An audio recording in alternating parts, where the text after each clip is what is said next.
ಮೂಡ ಹಗರಣ ಪ್ರಕರಣಕ್ಕೆ ಸಂಬಂಧಪಟ್ಟಂತೆ ಇವತ್ತು ಮುಖ್ಯಮಂತ್ರಿ ಸಿದ್ದರಾಮಯ್ಯ ಅವರಿಗೆ ಬಿಗ್ ಡೇ. ಸದ್ಯ ಪ್ರಕರಣವನ್ನ ಸಿಬಿಐಗೆ ವಹಿಸಬೇಕಾ ಅಥವಾ ಬೇಡ್ವಾ ಈ ವಿಚಾರ ಕುರಿತಂತೆ ಕೆಲವೇ ಕ್ಷಣಗಳಲ್ಲಿ ತೀರ್ಪು ಪ್ರಕಟ ಆಗಲಿದೆ. ಈ ಕುರಿತು ಮಾತಾಡಲಿಕ್ಕೆ ನಮ್ಮ ಜೊತೆ ದೂರದಾರರಂತಹ ಸ್ನೇಹಮಯಿ ಕೃಷ್ಣ ಅವರಿದ್ದಾರೆ. ನಾನು ಅವ್ರನ್ನ ಮಾತಾಡಿಸ್ತಾ ಹೋಗ್ತೀನಿ. ಸರ್, ಅಂತೂ ಇಂತೂ ತುಂಬಾ ದಿನಗಳ ಹೋರಾಟ ತಾರ್ಕಿಕ ಅಂತ್ಯಕ್ಕೆ ಬರ್ತಿದೆ ಅಂತ ಅನಿಸ್ತಿದೆಯಾ ಸರ್? ಹೌದು ಸರ್, ಇವತ್ತು ನಮ್ಮ ಪರವಾಗಿ ತೀರ್ಪು ಬರ್ತದೆ ಅನ್ನೋ ವಿಶ್ವಾಸ ಸಂಪೂರ್ಣವಾಗಿ ನಮಗಿದೆ. ಯಾಕೆಂದರೆ ಈ ಪ್ರಕರಣ ಸಿಬಿಐ ಕೊಡಬೇಕು ಅನ್ನೋದ್ರ ಬಗ್ಗೆ ಸಾಕಷ್ಟು ಮಾಹಿತಿ ದಾಖಲೆಗಳನ್ನು ಮಾನ್ಯ ನ್ಯಾಯಾಲಯಕ್ಕೆ ನಾವು ಕೊಟ್ಟಿದ್ದೀವಿ.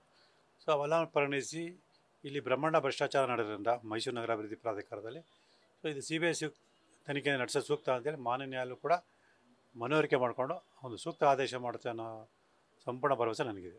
ಸಿಬಿಐ ಕೊಡ್ತಾರೆ ಅಂತ ಅನಿಸ್ತಿದೆ ಸರ್? ಖಂಡಿತವಲ್ಲ ಸರ್, 100% ಭಾಗ ನನಗೆ ಸಂಪೂರ್ಣ ವಿಶ್ವಾಸ ಇದೆ. ಸೊ ಯಾಕೆ ಅಂತೇಳಿದ್ರೆ ಈಗಾಗಲೇ ಹೇಳಿದಾಗೆ ಸಾಕಷ್ಟು ಮಾಹಿತಿ ಮತ್ತು ದಾಖಲಾತಿಗಳನ್ನು ಎಲ್ಲದಕ್ಕಿಂತ ಮುಖ್ಯವಾಗಿ ಏನು ಲೋಕಾಯುಕ್ತ ಅಧಿಕಾರಿಗಳು ಆರೋಪಗಳ ಜೊತೆ ಶಾಮೀಲಾಗಿ ಅವನ್ನ ರಕ್ಷಣೆ ಮಾಡುವಂಥ ಕೆಲಸ ಮಾಡಿದ್ದಾರೆ ಅನ್ನೋದಕ್ಕೆ ಬೇಕಾದ ಸಾಕಷ್ಟು ಮಾಹಿತಿ ದಾಖಲೆಗಳನ್ನು ಕೂಡ ನಾವು ಕೊಟ್ಟಿದ್ದೀವಿ. ಸರ್, ಈಗ ಪರ ವಿರೋಧ ಎಲ್ಲ ಚರ್ಚೆಗಳನ್ನ ನ್ಯಾಯಾಧೀಶರು ಆಲಿಸಿದ್ದಾರೆ.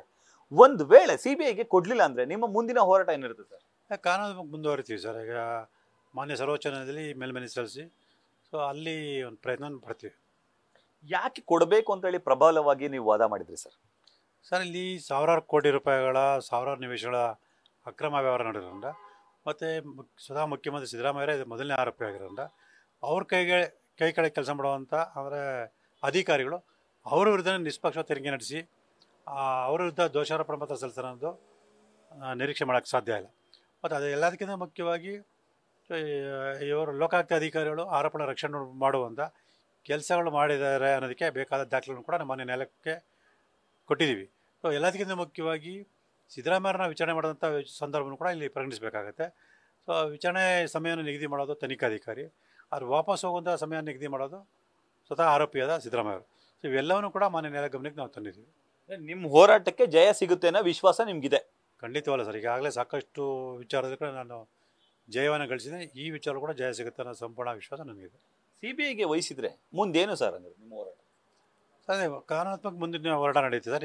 ಈ ಪ್ರಕರಣ ತನಿಖೆ ತೀವ್ರಗೊಳ್ಳುತ್ತೆ, ನಿಷ್ಪಕ್ಷಪಾತ ತನಿಖೆ ನಡೀತೆ ಮತ್ತು ಆರೋಪಗಳನ್ನ ಬಂಧಿಸುವಂಥ ಮತ್ತು ಕಠಿಣ ಕ್ರಮಗಳಂಥ ಕೆಲಸಗಳು ಪ್ರಾರಂಭ ಆಗುತ್ತೆ.